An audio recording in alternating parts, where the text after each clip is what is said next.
Today's project is about the 280ZX, but to try and convey a problem I'm trying to avoid having with that car, I'm going to look at this truck here first. So the problem that this thing had is when I first put it together, I did not have an oil cooler on it, and this thing had a problem with getting relatively high oil temps. It would get high enough that it would struggle to have 15 psi of oil pressure. In hindsight, most of the problem was probably just that the header tube was almost touching the oil filter, so I fixed that, but I also put an oil cooler on it. Here is said oil cooler mounted under the bumper. That fixed the high oil temps, which was nice, but it kind of caused a little, not really a problem, but I have to unplug the fan and wrap that whole cooler up with like a towel or something for winter, just because I don't want it to overcool the oil and have condensation in the oil. So that's kind of a hassle. So we're looking at a different truck now. This is a 92 Silverado. And the way GM did it from the factory, as far as the oil cooler, is it goes to the hot tank of the radiator. So oil is pumped from the motor into a heat exchanger that's inside the hot side of the radiator. It spits heat out into the coolant that's leaving the motor, and cooler oil then runs back to the motor. So this does two things for you. One, it helps the oil warm up faster since it's on the hot side of the radiator, so oil should warm up quicker in winter. And two, it does provide cooling to the oil. What I'd like to do is set myself up where I could use both of these methods on the 280ZX. So what I have here is this is a heat exchanger from inside the radiator of my 8.1 liter 3/4 ton Suburban. So it is a healthy sized heat exchanger for the engine oil. And what I'd like to do is make some kind of thing that this can go in that I can run engine coolant through, just like on the radiator of, all newer cars and trucks. And then if I want to run an auxiliary cooler, like on this 68 GMC, I could also plumb that in if I need to get more heat out of the cooling system or the oil. So the first thing I'm going to do though is try and figure out what I can mount this guy in and how to make engine coolant go through it. Well, let's go ahead and see how this goes, I guess. It doesn't love it, but it is doing it. I'm using oil to make up for the fact that this is a wood cutting bed. So far, it seems to be working. I don't mean to brag, but I may be something of a machinist, because that fit is pretty good. It's all in the measuring, I guess. This is starting to look ridiculously big, but the oil side of it is done. So, see, the oil cooler's in there. It's got plenty of room for flow all around it. And so I'll end up putting some RTV on it, but these have a rubber gasket in there on the inside of the cooler that will seal against this inner surface. And then it just has this nut on the outside that locks everything down. So I'm kind of mocking up where I think this guy is going to live. I think he's going to stay somewhere in that general area. And I'm going to try and take the hose from this thermostat housing, which I think I got this through Jegs. It seems to be pretty decent. I need to clean up the inside of it here at the elbow because I can't see in there. It's too dark. But the casting's pretty not great. It needs cleaned up. But the nice thing about this is it's a 90, which I really need in order to keep the height of the upper hose down. I don't think I'm going to be able to get it below the top of the tank, but I definitely want it to be below the radiator cap. And it just seals with an O-ring, and you can pivot it around, which is pretty cool. As far as hoses, the lower hose down there is really nothing special. It's part number or whatever's on the screen. Generic lower hose that I cut, and I'm gonna have to make a little splice deal to go to the next section that connects to the radiator. That section came from this hose. There's the part number for it. This is the upper radiator hose for a late 90s, like 96 to 99 Tahoe, Yukon, Silverado, whatever. This is basically the Vortec 350 upper radiator hose, the thing that's great about it. It's a 1 1/4 inch diameter, which is what I need for these ports on the 280ZX radiator. And it comes with two 90s, a few straight sections, two 45s, one that I already cut off and put down there, and another straight section. So you get two different combinations of bends and a bunch of straight sections for the low price of about $35. I got to make another conversion deal. This is 1.5. This hose will never stretch over this, so I got to make a conversion deal for that. And I got to figure out how to actually connect it up to this deal over here. So remains to be seen how that's going to happen, but I guess we'll see what I figured out. Man, there's a really loud fly in here, and I just cannot seem to get him. So I made some progress with this. I got pretty much everything roughed in. I got all my little adapters made and all the hoses pretty well routed where they're going to go, except for the oil cooler hoses. I'm just going to forget those until this thing needs its first oil change, and then I'll figure out the oil cooler hoses. But I have an adapter here to go from the 1.5 inch hose down to the 1.25. There's another one down there on the lower hose. And I got hard pipe coming all the way up to here, so I just have that little bit of rubber and that little bit of rubber there. So all the hose clamps should be really easy to get to. If you're wondering, using the TIG without gas works a lot like flux core. Works a lot better with the gas on. So I've got this piece cut out here. Just use the plasma cutter on the inside of it to cut that square out. And I really would like these bolt holes to be square with the upper surface of this piece of metal so that the bolt heads kind of sit flat and they're not all crooked. And this is the best way I've seen to do that, at least with the tools that I have, is I'm just using the drill press here. I don't dare even think about turning it on, but I just set this up in the vise where it's pretty well squared up, and then just by hand I work the tap through it, so all of the bolt holes should be pretty well square in doing this. Man, nothing will make you feel like an idiot like doing most of a weld and then realizing you forgot to turn the gas on. But it happens to everybody, I guess. So I've got the lower part of the flange tacked on. I went ahead and threaded the bolts down in here to make sure that I could actually get the bolts in it after it was welded, so, you know, in case I didn't get this thing centered quite right. I don't think a TIG welder is strictly necessary for this type of stuff, but having done something similar to this with a flux core welder, this is so much easier. I mean, I'm really not good at TIG welding, but it's just so controlled. You can see everything. It just makes it way easier to actually get the whole seam covered, and it's not doing all that off-gassing all the time that flux core does that leaves all of the little bubbles in there. This one's just smooth. So this hole here is going to be so that I can make this thing serviceable if I ever need to reseal the oil cooler, and also it keeps the oil cooler out of here while I'm doing all this welding. These pipes here, I obviously slit down the middle, shrunk the circumference of them down, and then welded them back up. So I got to go do a lot of cleaning up with the flap disc to clean these welds up, but it looks pretty decent right now. I'm cautiously optimistic that maybe it won't leak. We'll see. On all the hose ends, I want to have something that the hose clamp can grab if the hose ever starts to loosen up. So I have this 1/8 inch rod here that I'm just welding around the end of each fitting. And welding this is a little tricky. So the TIG was pretty much useless for this. This is where the flux core came in handy. And that was really because the flux core would automatically apply the filler material so that I could actually weld this on there without the rod just immediately breaking. And it was pretty much just on off the trigger, just barely doing tiny little tacks. Otherwise, if you do any more than that, then you'll just burn the rod right off. So I've just been bending it around, doing little tacks. When I get to the end, I'll do a hot weld while pulling on the rod, and it'll cut the rod right off. And then from there, I'm just grinding this down a bit, which we'll look at in a second. Admittedly, it looks pretty terrible right now. And here is the final product. I feel pretty good about it. So you can see my tack welds there, and then I just used a flap disc to grind down a lot of that 1/8 inch rod, just to where it's standing a little bit proud, just enough for the hose clamp to grab, but not enough that it's gonna fight me trying to get these hoses on. So yeah, made these little reducers here. These should be something that you could just buy, but I could not find any. So when in doubt, make it yourself.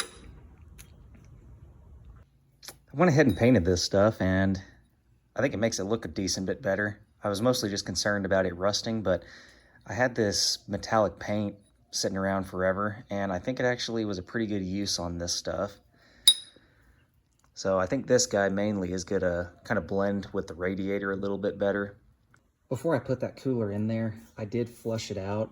It was nice that I already knew the history of this one. This oil cooler came off of my Suburban, which I know the motor's fine and it's been taken care of, so there shouldn't have been any debris in there. But just in case, I did flush it out with some parts cleaner in there and just shook the whole thing around, dumped it out, flushed it out several times just to make sure there was not anything in there. I used a pair of channel locks to tighten these because I don't have anything big enough that I can actually get in here to tighten that. Doesn't need to be super tight anyway, so the channel locks was just fine. Got some rags shoved back in there now just to keep it from getting anything in it. So I sized this so that there's plenty of coolant flow around the cooler because I didn't want the cooler to restrict the coolant flow. So the coolant is going to come in the bottom down there. It's going to swirl around in here, come up around the cooler, and then it's going to leave here to the top of the radiator. Also, I don't think I mentioned, I put a brace right here, and I used a piece of angled steel, which has pretty well locked that tube down in every direction. So putting the hoses on, this thing doesn't really flex around. It's pretty good. Down here, I just used two large, I think they're almost 1/2 inch, or maybe they are 1/2 inch, coarse thread bolts just into the subframe of the car, and that has pretty well locked this thing down. I think that's going to hold up really good. So I'm just going to go ahead and put a little RTV around the top of this and then put the cap on and it'll be sealed up. I think I'm ready to pressure test this thing now. I went ahead and got the heater core hoses put on here.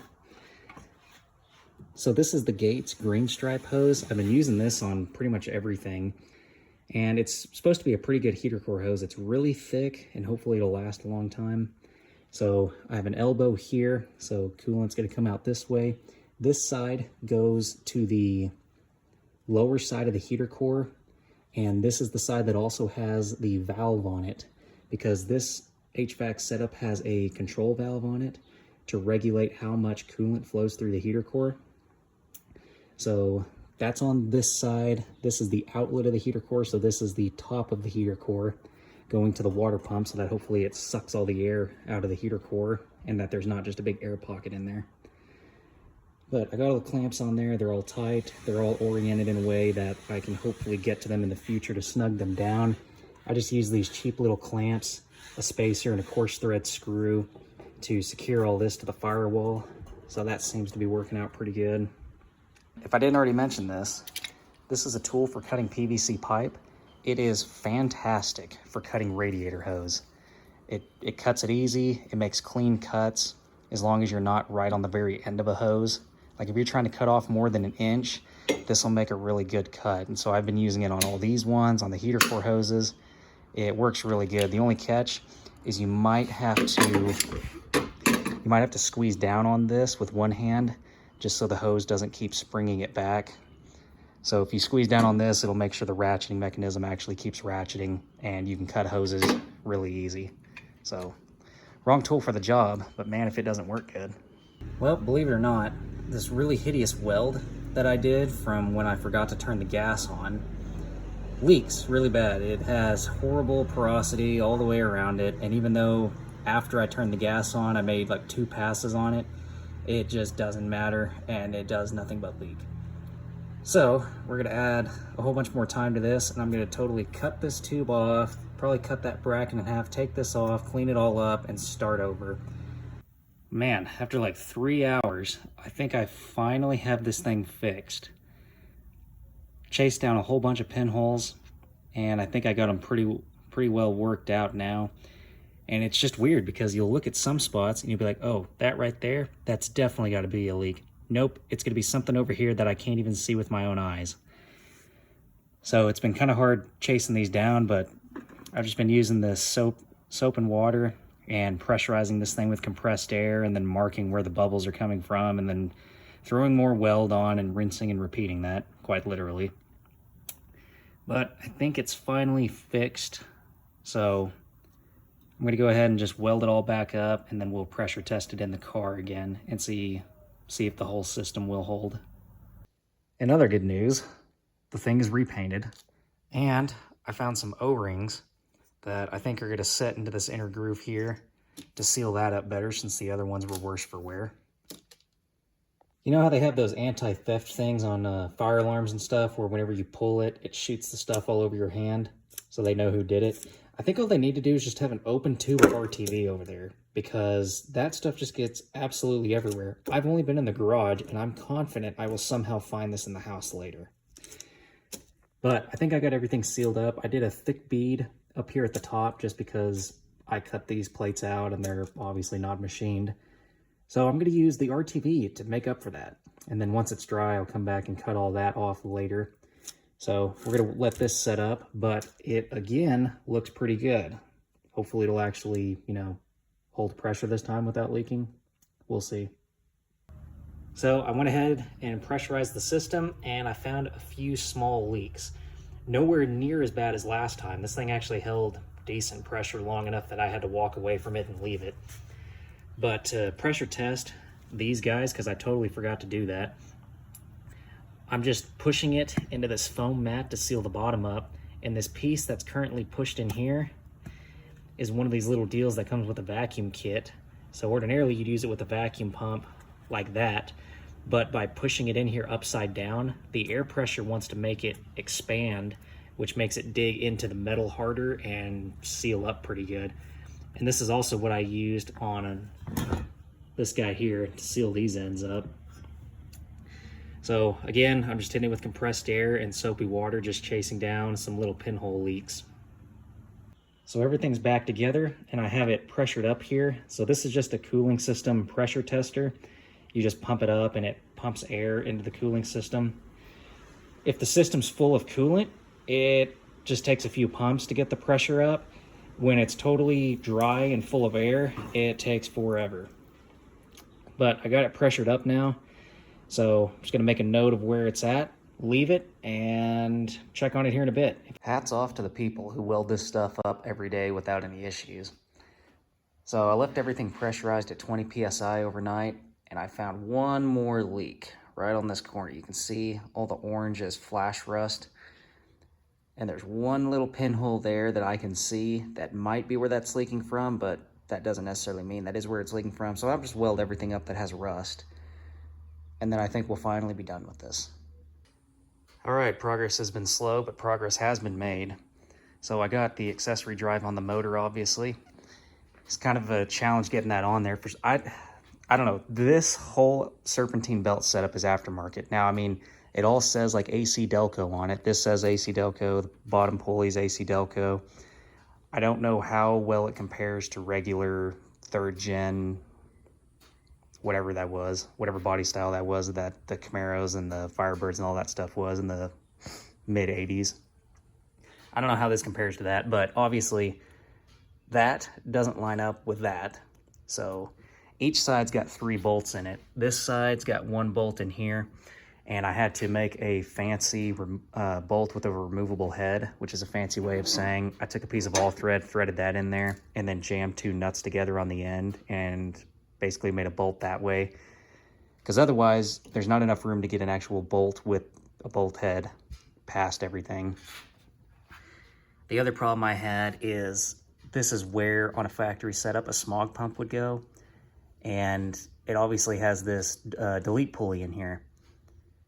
I had to flip the delete pulley around, so the bracket is upside down now, which puts this pulley closer to the water pump. And I had to shave, just not a whole lot, but I had to shave on that bracket a little bit for it to actually seat all the way in there to bolt it down. And doing that meant that the first belt I got, this one right here, actually fit. It's probably just a little on the long side, but the tensioner is not maxed out yet. I got room between the belts here, so I think we're good. It's good enough to at least run it and see what's going to happen with it, because I got good engagement around all the pulleys, so I feel pretty good about that. And then I got the return side of the power steering lines ran. So from the pump here, I had to, whatever, I just bent this guy down. This is just some line, and I made up this line here. It's just aluminum because it's so much easier to bend. This bracket here is from the original power steering lines. That screw is already there just because it's like a factory deal to hold this down during assembly. So just use that to hold that line down. From there, that line comes down, hits the radiator. Is that nut 3/8? No, it's some kind of metric whatever, but with the drill bit, it can be made to identify as 3/8. So it goes through the cooler. Here's another one, another fitting there. And then I ran it back into the original return line. So it's gonna come from the rack through here, through the cooler and the radiator, out of the cooler and the radiator, and back to the power steering pump. The reason I'm using the cooler and the radiator for the power steering is mostly just because it's not being used for anything else, and I like the idea of it. I think it would be kind of cool, and I just want to see how it works out. This car is probably not, I mean, guaranteed this car is going to see absolutely minimal road track use of any kind, but if at some point in the future I had the opportunity to really road course this car a bunch, I'd like to be able to at least try it. And I don't know how strictly necessary that power steering cooler would be, but at least I wouldn't have to worry about it. And I'm not super worried about it getting too cold, because even on some colder days last winter, I was checking some of the cold side radiator temps of the other cars I have, and they were still over 100 degrees. So I'm not super worried about the power steering fluid getting too cold, but it will be something I keep an eye on. I am kind of stuck on the high pressure hose though. I don't really have anything that I can just throw together for that. The problem I'm having here is obviously there is no drop-in replacement hose for a small block Chevy in a 280ZX. So I kind of have been mocking up one with this old hose. And the problem I'm stuck with is I need 3/8 pipe thread on one end with a flare. Not a big deal. But I need, I don't know what size this, it's obviously metric. It's pretty close to 5/16. I mean, really close to 5/16. So whatever that is in metric on the other end with a metric tube nut. And I just cannot find anything that I could even cut the end off and put the tube nut on and re-flare. Here's the best I can come up with for this high pressure power steering line. Couldn't find anybody local who could make this all as one piece without any actual fittings in it. So it's the Nissan part to this crimp fitting, new section of hose obviously, crimp fitting to the GM power steering line. So we'll just see how it works. I mean, these are compression fittings rated for probably more than that pump could ever put out. So I think it'll be all right. I'm just gonna go ahead and get it thrown in and see what it looks like. And there's the high pressure line installed. Goes from the back of the pump straight down to the rack. It's a bit of a tight fit, but it is not touching anything. So I feel pretty good about that. I really like it. The compression fittings were nice because I could actually swivel the ends around and then just cinch them down where I wanted. So that worked out pretty good, I think. So it has power steering fluid in it. I did my best to kind of preemptively bleed it by spinning the pump with a drill. That way, when this thing lights off, I hopefully don't have to worry about topping off the power steering fluid immediately. It's got antifreeze in it. It's been in there for a few days. So far, it's not leaking, but I'm not gonna really know until this thing gets hot and gets pressurized. I did bleed this upper hose here, so I got the air out of that. And then I undid both of these hoses, this one first, and then this one, got all the air bled out of everything. So there should be minimal air in the cooling system. So I think we're pretty good on that front. I think those were, that and the accessory drive is bolted on it, obviously. Those two things were the last major things I can think of, other than I gotta finish up the fuel system, which it just needs the lines run to the carburetor and a fuel pressure regulator. So not a lot of work done there. But we're getting pretty close to being able to start this thing. There is a chance that 2 videos from now about this car, and it might be a first start. So we'll see how that goes. Next video, be wrapping up the fuel system and this miscellaneous wiring and whatnot. But we're getting pretty close, I think, to throwing a battery in this thing and hooking it up and seeing what it's gonna do. So pretty exciting. It has been a long time coming, that's for sure.